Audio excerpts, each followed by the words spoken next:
Hello dear student, आज हम आपको फायर एंड आइस के बारे में बताएंगे। यह कविता भी रॉबर्ट फ्रॉस्ट ने लिखी है। कल मैंने आप लोगों को पढ़ाया था the dust of snow.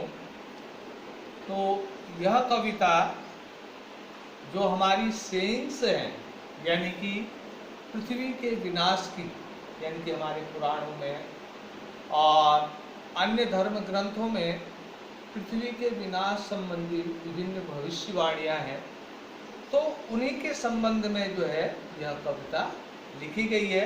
Fire and ice, यानी कि कुछ लोग कहते हैं कि जो धरती का विनाश है वह आग से होगा, कुछ लोग कहते हैं कि धरती का जो विनाश होगा वह बर्फ से होगा। तो देखिए किस प्रकार से है। Some say the world will end in fire, some say in ice. कुछ लोग कहते हैं कि जो धरती का विनाश होगा वह आग से होगा, कुछ कहते हैं बर्फ से होगा। From what I tasted or desire, अगर मैं अपनी इच्छा से अगर इस बात को चुनता हूँ, मेरे को चुनने को कहा जाए कि इन दोनों में से किस चीज से धरती का विनाश होगा, I hold with those who favor fire.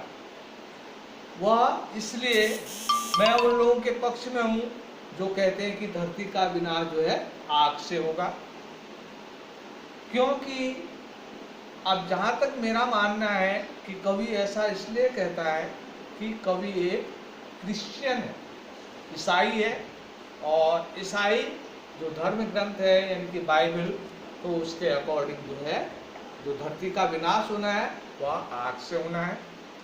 But if it had to perish twice, तो कवि कहता है कि अगर दो बार पृथ्वी का विनाश होना होगा, I think I know enough of it, तो मैं घृणा के बारे में पर्याप्त रूप से जानता हूँ to say that of destruction ice is also great and would sapphire.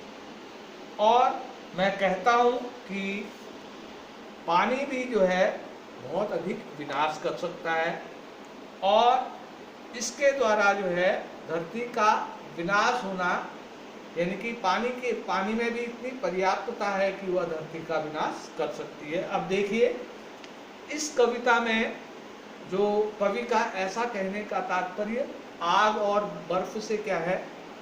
आग का मतलब है ईर्ष्या, ज्वलन, द्वेष, व्यभिचार। हम जैसे आजकल देखते हैं अखबारों में, न्यूज़ में भी देखते हैं, और हम अपने अगल बगल अड़ोस पड़ोस भी देखते हैं कि व्यक्ति एक दूसरे व्यक्ति से जलता है, उससे ईर्ष्या करता है, तो वह भी आपका जो घृणा को उत्पन्न करती है। एक दूसरे का विनाश करने के लिए आदमी तत्पर है, मौका मिलने पर दूसरे को जो है नीचा दिखाता है।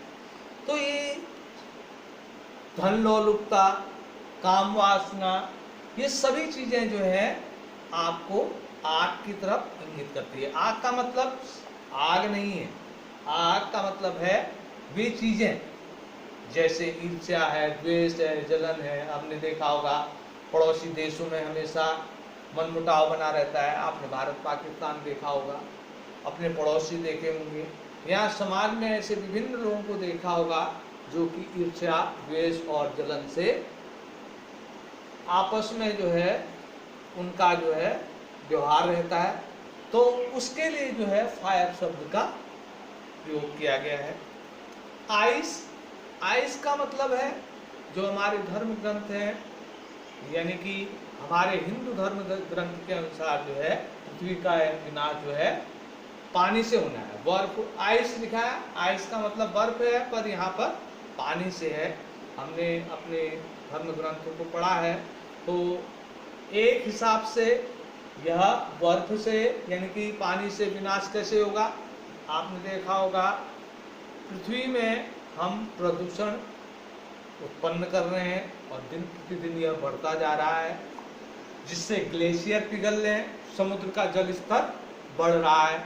अगर इसी प्रकार से पर्यावरण दूषित होता रहा तो धीरे धीरे पृथ्वी इतनी गर्म हो जाएगी कि जितने हमारे ध्रुवीय क्षेत्र है या ग्लेशियर हैं या अंटार्कटिक महासागर है, वह सब पिघल जाएगा।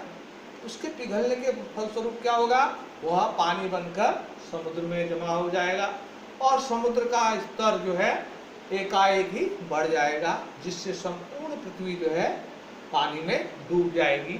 तो यह आइस वाला कथन जो है यह इंडियन कॉन्टिनेंटल का है, यानी कि भारतीय महाद्वीप में जो लोग हैं वह ऐसा विश्वास करते हैं कि पानी से जो है धरती का अंत होगा। और अन्य ईसाई धर्म मानने वाले कहते हैं कि आग यानी कि ईर्ष्या जलन द्वेष से धरती की समाप्ति होगी। और मेरे को लगता है कि आप लोगों के समझ में अच्छी तरह कविता आ गई होगी। तो ये जो कुछ डिफिकल्ट वर्ड है इनको अपनी नोटबुक पर नोट कर लें, फेयर कॉपी में ही नोट करें। बुक सेलर्स की दुकान खुल चुकी है तो आप लोग वहाँ से परचेज कर लें। और जैसा आप लोगों ने 9th में एक ही कॉपी बनाई थी तो उसी में जो है आपके 2 भाग बनेंगे। पहले भाग में जो है ये जो किताब मैं पढ़ा रहा हूँ यह सब नोट करेंगे, फिर आधी से जो है जो दूसरी किताब आपको शुरू की जाएगी उसका काम कराया जाएगा। इसका सेंट्रल आइडिया मैं आप लोगों को इसका और द डस्ट ऑफ स्नो का सेंट्रल आइडिया मैं आपको कल लिखा के दूंगा। डस्ट ऑफ स्नो का सेंट्रल आइडिया तो शायद मैं दे चुका हूँ, तो यह सेंट्रल आइडिया जो है मैं आपको कल दूंगा। ये टफ वर्ड उतार लें और जो मैं सेंट्रल आइडिया और प्रश्न उत्तर आपको कराते जाता हूँ उनको याद भी करें। धन्यवाद।